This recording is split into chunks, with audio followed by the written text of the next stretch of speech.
Con la Semana Santa comienza el año y el ciclo agrícola, ciclo ligado íntimamente al ritual religioso.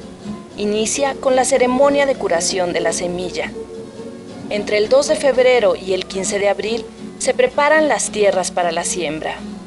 Antes de las lluvias de junio se limpian los sembradíos de hierba. En estas fechas se hace la ceremonia de curación de la planta contra la plaga o los siniestros que puedan ocurrir. Después de las heladas de octubre o a principios de noviembre se cosecha. Cuando llega este tiempo, se realiza la ceremonia para ofrecer y dar gracias a Onorúame e Yerúame por el producto recibido. En muchas ocasiones, estas ceremonias se hacen entre varias comunidades para dar gracias en conjunto. El ganado es su actividad complementaria. Proporciona el abono que la tierra necesita y los animales para el sacrificio de las fiestas. Muchas de las tareas agrícolas se hacen de manera comunitaria. Unos y otros se ayudan en las parcelas.